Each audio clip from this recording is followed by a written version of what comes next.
Hello friends, welcome back to my YouTube channel elite nursing classes centre of excellence. तो friends, आज हमने start किया है next unit ophthalmic and otic medication. हमारा first question है question number 695। Betaxolol hydrochloride eye drop have been prescribed for a client with glaucoma. Which nursing action is most appropriate related to monitoring for side and adverse effect of this medication? Betaxolol hydrochloride eye drop person को prescribe की गई है glaucoma के लिए। तो कौन सी nursing intervention most appropriate है for monitoring side effect and adverse effect of the medication? इस क्वेश्चन के लिए सबसे पहले हमें पता होने चाहिए what are the side effect and adverse effect of betaxolol hydrochloride. Betaxolol hydrochloride is a beta blocker, right. It is a beta blocker medication. Beta blockers आपको पता है क्या होते हैं? Beta blockers are the antihypertensive drugs, right. इसमें क्या होगा, इसके जो साइड इफ़ेक्ट्स आते हैं वो आते हैं hypotension, diaphoresis, headache, dizziness, nausea, diarrhoea and fatigue. हमारी नर्सिंग इंटरवेंशन उसके लिए मेनली हमारी किस चीज़ पे फोकस रहेगी? फोकस्ड रहेगी ए, बी और सी के ऊपर, right. Airway, breathing and circulation पे। जो हमारे ऑप्शन हैं इसमें हम देखते हैं कि हमारी इंटरवेंशन इनसे रिलेटेड कौन से ऑप्शन में है। First one is the assessing for oedema. Oedema को हम नहीं असेस करेंगे क्योंकि एडिमा इसका साइड इफ़ेक्ट भी नहीं है। Monitoring for the temperature, temperature भी नहीं आ रहा है एबीसी में। Monitoring for the blood pressure and assessing for blood glucose level. Blood glucose level भी नहीं आ रहा है। मेन क्या आ रहा है इसमें एबीसी में? That is monitoring for the blood pressure. हमने ब्लड प्रेशर मॉनिटर करते रहना है, जो मैंने आपको अभी बताया कि हमने उसमें ब्लड प्रेशर मॉनिटर करते रहना है। और हमने हाइपोटेंशन असेस करने के लिए असेस करते रहना है। पल्स स्ट्रेंथ हमने असेस करती रहनी है, वीकनेस असेस करती रहनी है, इरेगुलर रेट चेक करना है एंड ब्रेडिकार्डिया हमने इसमें चेक करते रहना है, right. Our next question is question number 696। The nurse is preparing to administer eye drop. Which intervention should the nurse take to administer the drop? Select all that apply. Nurse prepare कर रही है administering N आई drop, ठीक है। कौन सी intervention nurse ने use करनी है for administering the eye drop? Select all that apply. इसके लिए आपको आई ड्रॉप इंस्टॉलेशन का प्रोसीजर आपको पता होना चाहिए कि क्या प्रोसीजर होता है आई ड्रॉप इंस्टॉलेशन का। जब भी हमने कभी आई ड्रॉप एडमिनिस्टर करनी है तो सबसे पहले हमारा क्या काम होगा? हमने हैंड वॉश करने, देन ग्लव्स हमने वियर करने हैं। क्लाइंट को हमने इंस्ट्रक्ट करना है कि अपने हेड को बैकवर्ड लेके जाए और अपनी आइज़ को ओपन करें एंड लुक अपवर्ड, राइट। इनको बोलना है कि ऊपर की तरफ देखें। उसके बाद हमने पर्सन की लोअर लिड को पुल करना है अगेंस्ट द चीक बोन और होल्ड करना है बॉटल को लाइक अ पेंसिल। जैसे हम पेंसिल को होल्ड करते हैं वैसे ही हमने बॉटल को होल्ड करना है। और बॉटल को हमने ऐसे होल्ड करना है कि जो हमारी रिस्ट है वो रेस्ट करे on the cheek of the patient. And after that हमने क्या करना है? स्क्वीज करना है बॉटल को जेंटली, सो दैट कि जो ड्रॉप्स हैं वो कंजेक्टिवा में कंजेक्टिवल सैक में फॉल करे, राइट। हमने आई ड्रॉप्स कहाँ डालनी है? कंजेक्टिवल सैक में। उसके बाद हमने क्लाइंट को बोलना है कि अपनी आइज़ को आप क्लोज करें, जेंटली क्लोज करें और आपने अपनी आइज़ को स्क्वीज़ नहीं करना है, राइट। हमने क्यों स्क्वीज़ नहीं करना आइज़ को? क्योंकि जो मेडिकेशन है वो बाहर आ सकती है, राइट। ये होगी हमारी आई मेडिकेशन की प्रोसीजर। इसमें देखते हैं हमारे ऑप्शन क्या क्या आते हैं। Wash hand, yes. Put gloves on, yes. Place the drop in the conjunctival sac, yes. Conjunctival sac में हमने प्लेस करनी है मेडिकेशन को। Pull the lower lid down against the cheek bone, yes. Instruct the client to squeeze the eye shut after instilling the eye drop, no, हमने ये नहीं करना है। Instruct the client to tilt the head forward, forward हमने नहीं करना है। मैंने आपको क्या बताया कि पर्सन को बोलना है कि अपना हेड को बैकवर्ड लेके जाए और अपनी आईज ओपन करें एंड सी अपवर्ड। 6 ऑप्शन भी इनकरेक्ट है। सो हमारे करेक्ट ऑप्शन कौन कौन से आए? Option number 1, 2, 3 and 4, right? So our next question is question number 697. The nurse is prepared a client for ear irrigation as prescribed by the primary health care provider. Which action should the nurse take when performing the procedure? अब यहाँ पे nurse कौन सा procedure perform कर रही है? Year irrigation. सो किसने prescribe किया है? प्राइमरी हेल्थ केयर प्रोवाइडर ने प्रिस्क्राइब किया है। तो कौन से एक्शन नर्स यूज़ करेगी when she is going to perform this procedure? So तो जब भी हमने ईयर इरिगेशन करनी है उससे पहले हमने इंस्पेक्ट करना है हमने टिम्पैनिक मेम्ब्रेन को। टिम्पैनिक मेम्ब्रेन में हमने देखना है कि टिम्पैनिक मेम्ब्रेन इंटैक्ट है या नहीं है, राइट? सेकंड हमारा क्या स्टेप होगा?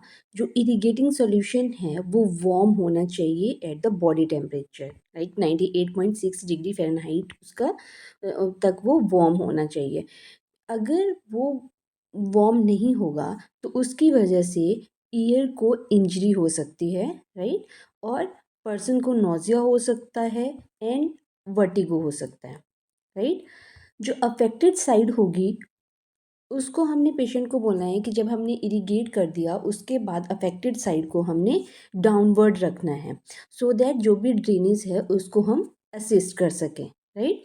जब हमने इरिगेट करना है तो उस टाइम पे जो भी हमने इरिगेट करेंगे उस टाइम पे हमने डायरेक्ट और स्लो स्ट्रीम में हमने इरिगेट सॉल्यूशन इंस्टिल्ड करना है। टूवर्ड द कैनाल हमने इंस्टिल्ड करना है, ईयर ड्रम की तरफ हमने इंस्टिल्ड नहीं करना है, राइट? और जो क्लाइंट होगा वो सिटिंग पोजीशन में होना चाहिए, राइट? और नेचुरल पोजीशन पेशेंट की होनी चाहिए, राइट? न्यूट्रल पोजीशन पर्सन की होनी चाहिए, राइट? सो चलते हैं हम अपने ऑप्शंस की तरफ। हमारा ऑप्शन क्या है? First one is the warm the irrigating solution to 98.6 degree Fahrenheit. तो मैंने आपको बताया कि सबसे पहले क्या होना चाहिए? सबसे पहले हमने टिम्पैनिक मेम्ब्रेन को असेस करना है, उसके बाद हमने सॉल्यूशन के टेम्परेचर हमने असेस करना है। टेम्परेचर कितना होना चाहिए? बॉडी टेम्परेचर तक होना चाहिए। अगर बॉडी टेम्परेचर तक नहीं होगा तो ईयर को वो इंजरी कॉज कर सकता है, right? And position the client with the affected side up following the irrigating. नहीं, अफेक्टेड साइड अप नहीं करनी है, अफेक्टेड साइड हमने क्या करनी है? डाउन करनी है, सो दैट हम इरिगेटिंग जो सोल्यूशन होगा सॉरी जो ड्रेनेज होगी उसको हम असेस कर सकें। Next is the direct slow study stream of irrigating solution toward the ear drum. Ear drum की तरफ नहीं करना है, ईयर कैनाल की तरफ हमने इसको करना है, right? And fourth one is assist the client to turn her or his head so that the ear to be irrigated in facing upward। नहीं, हमने ये पेशेंट को करने के लिए नहीं बोला है। तो हमारा करेक्ट ऑप्शन क्या होगा? हमारा करेक्ट ऑप्शन है ऑप्शन नंबर 1, राइट? सो नेक्स्ट क्वेश्चन है हमारा question number 698। The nurse is providing instruction to a client who will be self-administering eye drops. To minimize systematic absorption of the eye drop, the nurse should instruct the client to take which action? So हमने instruct करें patient को self administering the eye drop कि कैसे आप खुद आई drop को administer कर सकते हो। सो सिस्टमेटिक एब्जॉर्प्शन को मिनिमाइज करने के लिए नर्स क्या इंस्ट्रक्शन पेशेंट को देगी, राइट? तो हमारा ऑप्शन है ईट बिफोर इंस्टिलिंग द ड्रॉप्स। तो खाने का सिस्टमेटिक एब्जॉर्प्शन पे कोई इफ़ेक्ट नहीं पड़ेगा, right? Swallowing several time after instilling the drop, तो इसका भी कोई इफ़ेक्ट नहीं पड़ेगा। Blink vigorously to encourage tearing after instilling the drop. So ये मैंने आपको पहले भी बताया था कि हमने स्क्वीज़ नहीं करना है आइज़ को और ना ही हमने ब्लिंक करना है, विग्रेसली हमने विंक करना है, जिससे इससे क्या होगा? इससे जो आई ड्रॉप पेशेंट की आइज़ में गई है वो बाहर आ जाएगी, राइट। एंड फोर्थ ऑप्शन है occlude the nasolacrimal duct with a finger after instilling the drop. Yes, हमने प्रेशर अप्लाई करना है ऑन द नेजोक्रेमिनल डक्ट पे, right. So nasolacrimal duct पे हमने प्रेशर अप्लाई करना है, जिससे क्या होगा, जिससे सिस्टमिक जो मेडिकेशन की सिस्टमिक अब्जॉर्प्शन है उसको हम मिनिमाइज कर सकते हैं, right. So fourth option is our correct option कि हमने नेज़ो लैक्रिमल डक्ट को हमने प्रेस करना है सो दैट हम systemic absorption of the medication को मिनिमाइज कर सकें, right. So our next question is question number 699. A client is prescribed an eye drop and an eye ointment for the right eye. How should the nurse best administer the medication? तो हमसे पूछा गया है client को prescribe की गई है आई drop and I ointment, दोनों चीज़ें प्रिस्क्राइब की हैं, ड्रॉप्स भी एंड ऑइंटमेंट भी for the right I. How should the nurse best administer the medication, आप कैसे एडमिनिस्टर करोगे मेडिकेशन को। सो जब हमें दो मेडिकेशन प्रिस्क्राइब की जाती हैं, आई ड्रॉप एंड आई ऑइंटमेंट, तो फर्स्टली हमने आई ड्रॉप को इंस्टिल करना है एंड आफ्टर दैट हम 3 to 5 मिनट का गैप रखते हैं एंड उसके बाद हम ऑइंटमेंट यूज़ करते हैं, राइट। सो अगर हम इससे क्या होगा, इससे जो एब्जॉर्प्शन होती है मेडिकेशन की वो नाइसली होती है, वो अच्छे से होती है, राइट। सो चलते हैं अब ऑप्शन की तरफ। Administer the eye drop first following by the eye ointment. Yes, administer the eye ointment first following by the eye drop. No, administer the eye drop wait for 15 minute. 15 minute हमने wait नहीं करना है, 5 minute maximum, 5 minute का gap होना चाहिए दो medication के बीच में। Administer eye ointment wait for 15 minute, so no, ये भी नहीं होगा, राइट। सो 5 मिनट का गैप होना चाहिए, पहले हमने आई ड्रॉप इंस्टिल करनी है एंड आफ्टर दैट हमने आई ऑइंटमेंट यूज़ करना है, right. So our next question is question number 700. Which medication, if prescribed for the client with glaucoma, should the nurse question? So glaucoma के लिए मेडिकेशन दी जा रही है पेशेंट को, तो कौन सी मेडिकेशन को नर्स क्वेश्चन करेगी, राइट। तो चलते हैं ऑप्शंस की तरफ। तो हमारा फर्स्ट ऑप्शन है बिटेक्सोजोल। बिटेक्सोजोल इज़ ये है मायोटिक एजेंट है, जो किसके लिए दी जाती है, ये दी जाती है ग्लूकोमा के लिए, राइट। सो ये ग्लूकोमा के लिए दी जाती है।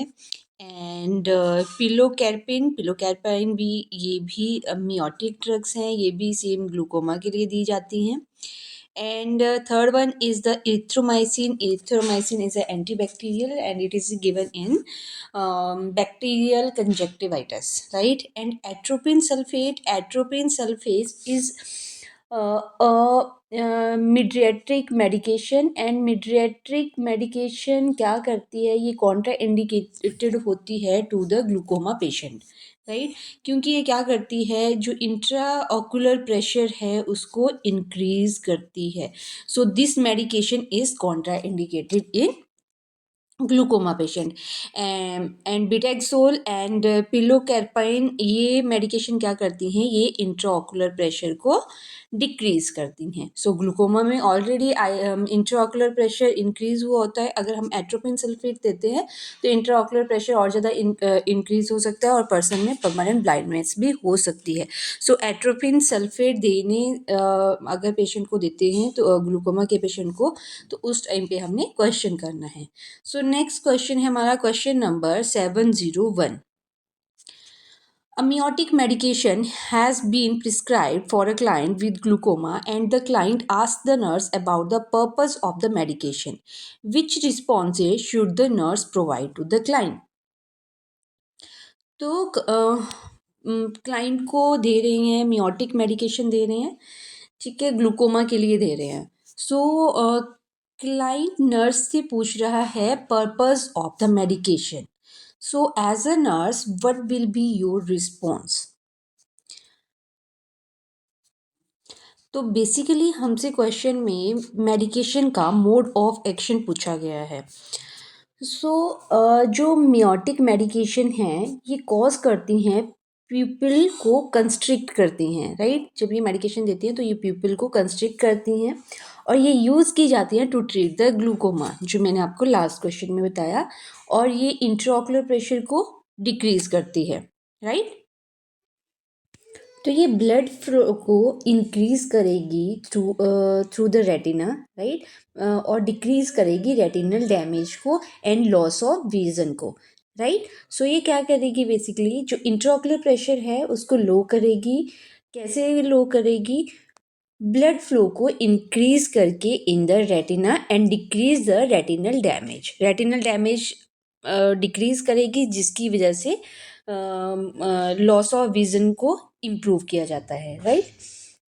सो हमारे ऑप्शन है the medication will help dilate the eye to prevent pressure from the occurring. Dilate नहीं करेगी, ये क्या करती है, ये उसको कंस्ट्रिक्ट करती है, राइट। तो medication will help to dilate तो नहीं करेगी, तो ये ऑप्शन हमारा इनकरेक्ट है। The medication will relax the muscle of the eye and prevent the blur vision. No, the medication cause the pupil to constrict and will lower the pressure of the eye. Yes, so medication क्या करती है, medication cause करती है to pupil to constrict and जिसकी वजह से क्या होता है, प्रेशर होता है विद इन द आई वो लो होता है। So correct option is option number 3। And fourth option है the medication will help block the responses that are sent to the muscle in the eye. No, so ये block नहीं करती है responses को, right. So are correct option is option number 3। So next question है हमारा question number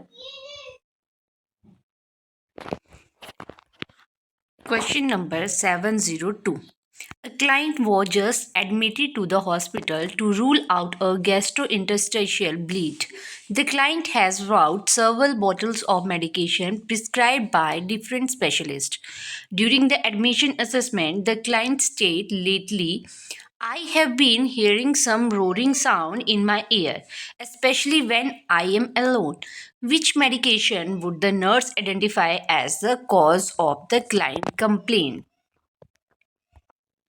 तो question में पूछा गया है कि client just admitted in the hospital to rule out the GI bleed.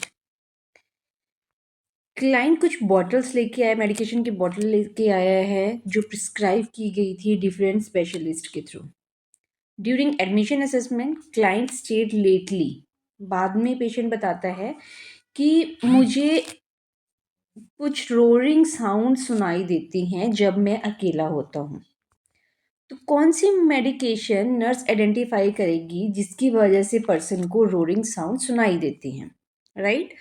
So roaring sound क्या इंडिकेट कर रही हैं? रोरिंग साउंड मैंने आपको अपने प्रीवियस क्लासेस में बताया था, रोरिंग साउंड ये टिनाइटस में होता है, राइट।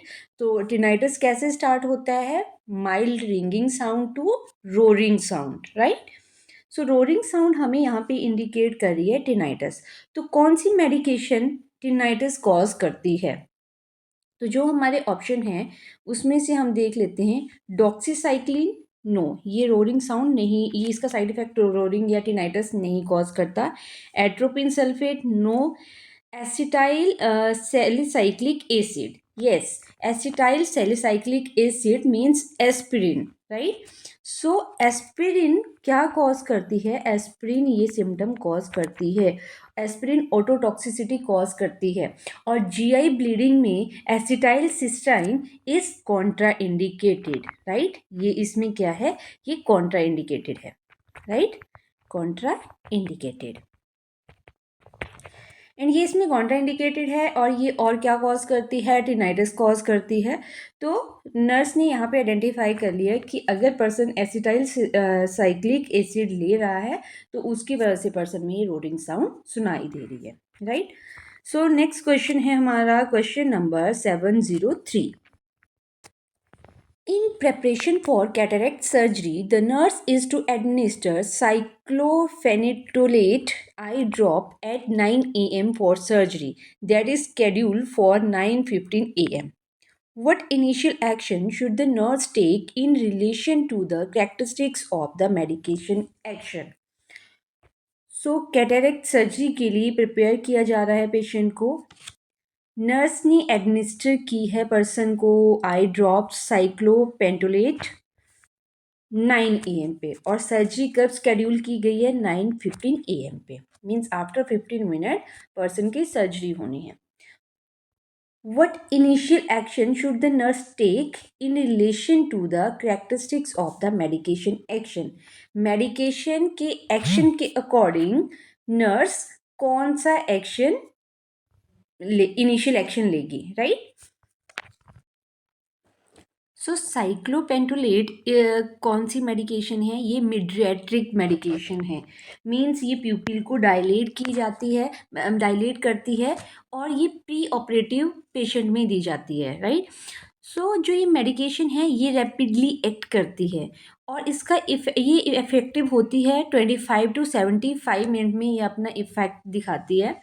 एंड जो ये अपने रिटर्न एकोमोडेट करती है, रिटर्न इन 6 to 24 आवर्स में, राइट? कि जो इसका एक्शन है वो कब तक कंप्लीट होते हैं? 6 to 24 आवर्स इसमें लग जाते हैं।